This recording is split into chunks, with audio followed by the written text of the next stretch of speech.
A good villain is the guy who influences the entire arc of the film. Take Lord Shen for example. Without his self-serving, depraved meddling, Poe would have never ended up in the radish cart.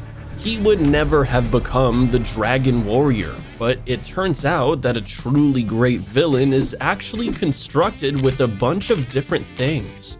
Think of it this way. A legendary villain is more than just an obstacle course. They're the spice in the new stew, the flavor of the curry, and sometimes they've got their hands in a lot of pies. We do a lot of villain analyses on this channel, but today I'm gonna do something special. I'm going to explain to you what truly makes for an incredible villain. And this time we've got case studies. One of these was done pretty well, the other one not so much. Let's start dissecting with the twist reveal. Remember the old adage, never meet your heroes? Yeah, well, Disney, Pixar, Illumination, and DreamWorks seems to have arrived at a collective agreement that this would always be true for G-rated films. They did this with Ernesto de la Cruz and the wickedly deranged inventor Muntz, but then we saw this happen to a snail, and we were not okay with it. I mean, seriously, cut the little guy some slack. But what this whole thing really does is give us a lot of context about what makes a villain click. I've actually developed a whole framework around this that I'll apply to both of our case studies. But let's check the grid on this guy, pun intended, first. Ready, set, go. First off, motives. A protagonist always tries to achieve some larger-than-life goal. It's grounded in goodwill, serving the people, and leaning towards love and care. A villain? They'd barf rainbows at all that. With Guy Gagne, the motives were delivered, but they didn't always control the scenes. Guy Gagne makes his first appearance as the motivational speaker on wheels. Seize your dreams, he preaches. Nothing that you ever want will ever be too much. This gives him the perfect cloak, even though we're more focused on Theo. We approve of the hero behind the screen, but what does Guy Gagne truly want? It's what we see with twist reveal villains all the time, especially those in the public eye, like the musician who got hit by a bell. By the way, nice nod DreamWorks, told you they had a secret consensus. Guy Gagne isn't a racer because of a wild love for Formula One. Rather, there's a little hint at why he's doing this. What could the secret be? I think he's in it for the money. That, I think, explains a lot. He's a 5-time Indianapolis 500 winner who beats his own records every year. We can see that he's always hungry for more. When a cheetah chases after a gazelle, does he ever stop to think, maybe I've caught enough gazelles? But this unchecked ambition isn't for the wins. It's for the acclaim, the praise, the applause, the uncontrolled urge to be celebrated and revered forever. We spotted this in Scarlet Overkill too, and her backstory ties her in nicely with our current 2 case studies. But let's zero in on Guy Gagne for a minute here.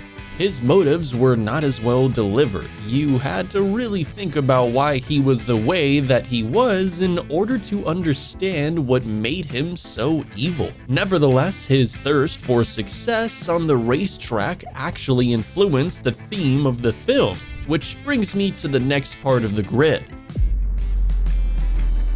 Turbo was a garden snail who wanted to compete in IndyCar racing because he'd always felt in his bones that he was destined to do so.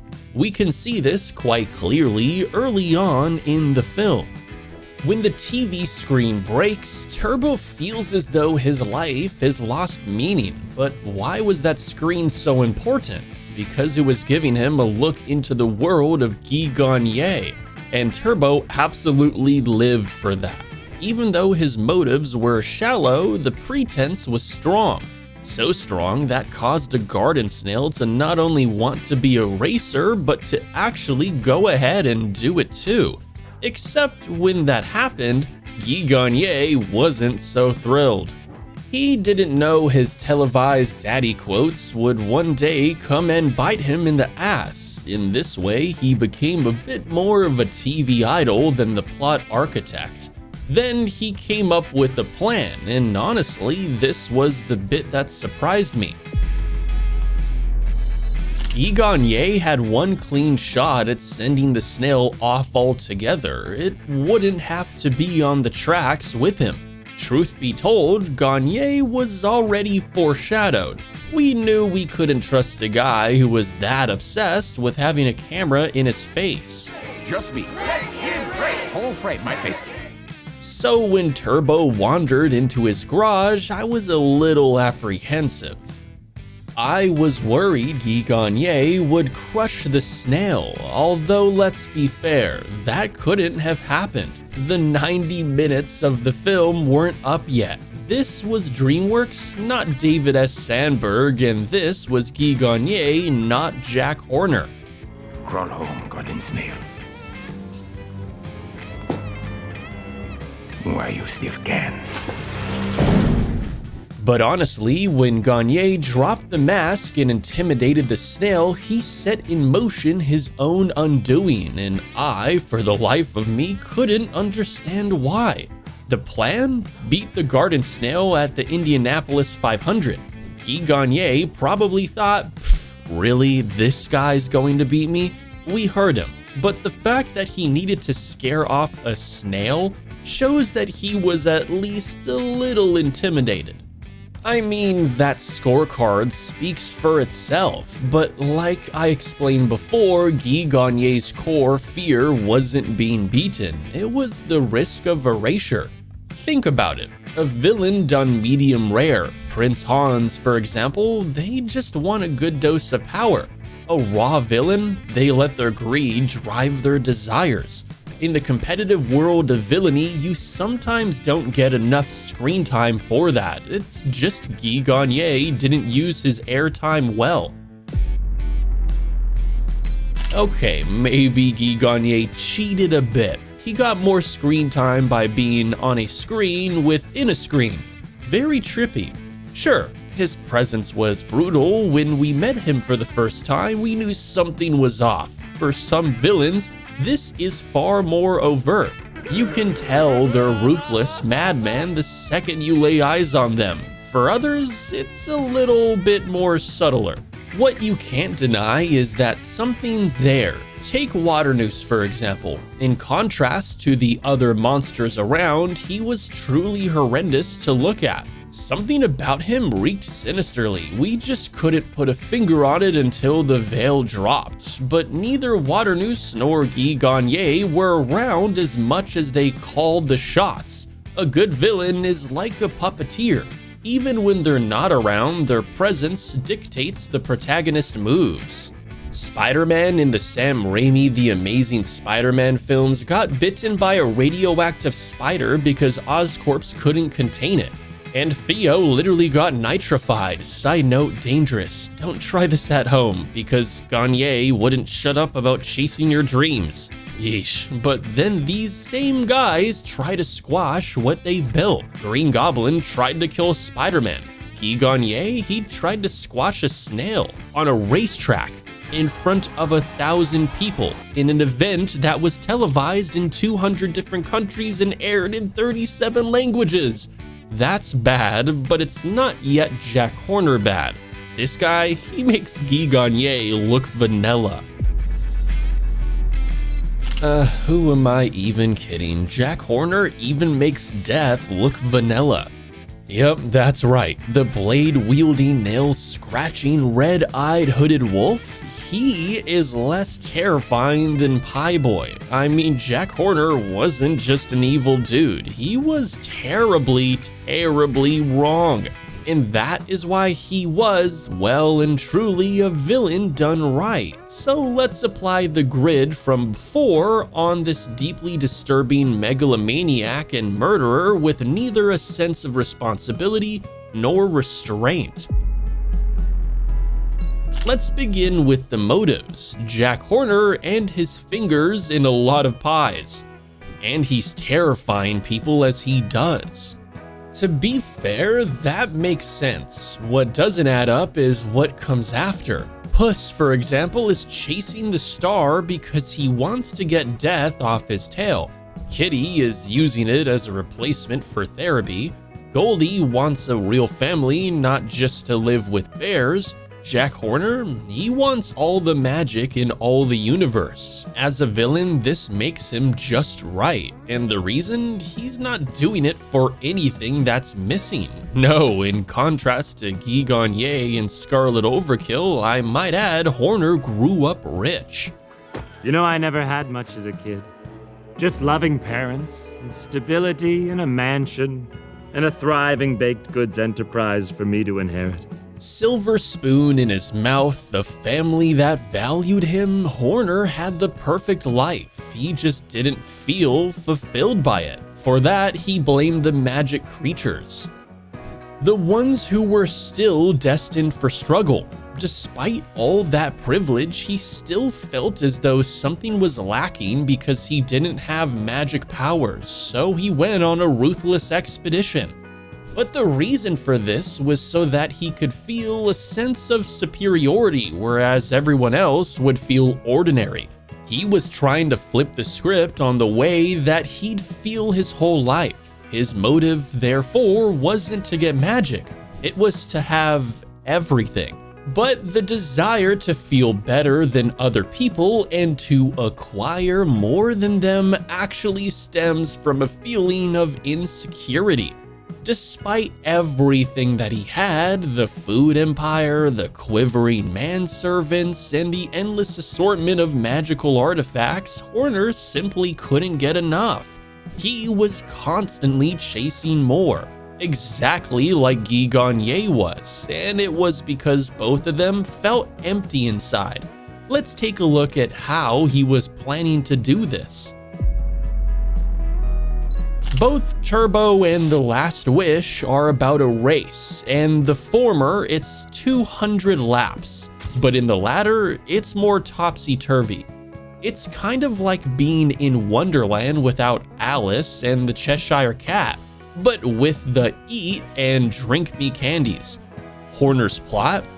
He gets to the magical wishing star at the far end of the dark forest and wishes for all the magic in the world. What does he intend to do with it exactly? Unsure, insufficient data.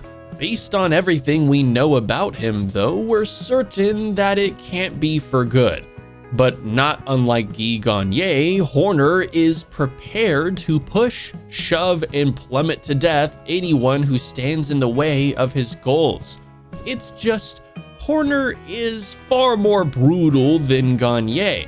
Gagne at least lets the snail compete. He doesn't engineer a tragic accident before the race even begins. Horner, we can definitely picture him doing that. And because of that, if Gagne were medium rare Horner as a villain, he'd be well done. Well, you know what they say. Can't bake a pie without losing a dozen men. While that sounds a lot like unchecked ambition, it's really just him saying, I don't care what I have to do to get what I want. The means justify the end. The whole thing would make Machiavelli turn in his grave. Jiminy Crickets, he's simply a reminder of how ruthless Horner is. The little guy's just basically holding up a mirror so that we can more clearly see what a horror show we're dealing with here. And we only meet him in the middle of the film. The cricket might have spent a lot of time trying to convince Jack, or maybe just himself, that Pie Boy could be redeemed. But I think I speak for everyone when I say that we knew that was never going to happen. From the very first second that we met Horner, We knew that Pie Boy's villainy was overcooked, not in the bad way at all either. We didn't want to see him on screen. Spine shuddered whenever he spoke, and even the Grim Reaper was better in comparison. This is what makes for a great antagonist. Their villainy blares through like a horn, not the one that belongs to a unicorn, one that screams, "The devil's here." What makes these characters even more terrifying is the degree of influence that they have. Jack Horner actually managed to find the map to the wishing star. That is why he set so much in motion. Because of Jack Horner's wishes for magic, Puss put on his boots again and cut off his beard. He, alongside Kitty and Goldie, also learned a valuable lesson about the value of loyalty and trust. In this way, Jack Horner not only established a poignant thematic mirror, but also wrote his very own downfall, because these guys, they all ganged up on him and Horner was left to fight them alone because of his own self-serving nature. I personally believe that a villain like Horner was far too gruesome for a G-rated film, but the moral of the story was pretty incredible.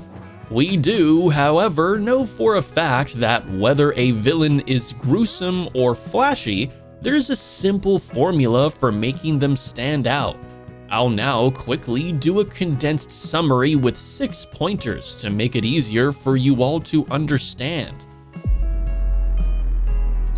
Number 1. For Gagne, this was rooted in deprivation. For Horner, it began from feeling inferior. The similarity, while the heroes wanted love, these guys wanted private yachts filled with mirrors to clap for them. But what makes Horner far more terrifying? He didn't need to be that way. There was no tragic backstory that somewhat justified his villainy. He was just a bad egg. Number 2. Both Jack Horner as well as Guy Gagné were self-serving and willing to do whatever it took to benefit their own selves. Crush, intimidate, haul into pits? These guys did it all, but where Gagné would have hesitated to appeal to his audience, Horner would have pushed through. Unlike Gagné, Horner did not care about what anyone thought of him. Number 3. They both instinctively made us feel varying degrees of queasy and unsettled, although let's be fair, Jack Horner was just Number 4. They inadvertently changed the lives of the protagonists in their films and helped them learn their most valuable lessons. But Horner wreaked far more chaos than Guy Gagné ever could. Gagne, he wrecked his own race car. Horner, he made the world suffer for quote-unquote shortcomings in his life. He didn't even pretend to be the good guy. He was just pure, unadulterated evil. Even Lord Frollo can't hold a candle to this one. Number 5. They're both deeply afraid of the idea of being irrelevant. That is why they continue to try to amass power, acclaim, applause, etc. Guy Gagné shoots for the moon to make this happen. Jack Horner, he uses his inherited privilege to maim, bludgeon, and violently bend reality to his will. At least he lands among well with the star. Number 6. The two have their downfall pre-written into their very characters, but Guy Gagné meets it only after achieving some very real things. Horner, he just sits back, sucks his thumb, and lets his money do the work for him. These traits make Horner a villain done right. Gagné shows pieces of the template but falls short template without torque, and I don't think Guy Gagné should count that as a true loss, because a being like Horner, he would make the devil bow down and say master. Jack Horner shows what a villain done right looks like. His hunger drives the chase, pressures the hero to choose, and makes the fall feel earned. Guy Gagné shows what's missing, a clear motive that stays surface level, a plan that arrives late and buckles under pressure, and presence that's loud on a screen but light on the plot. Great villains don't just block the hero, They build the road the hero has to take.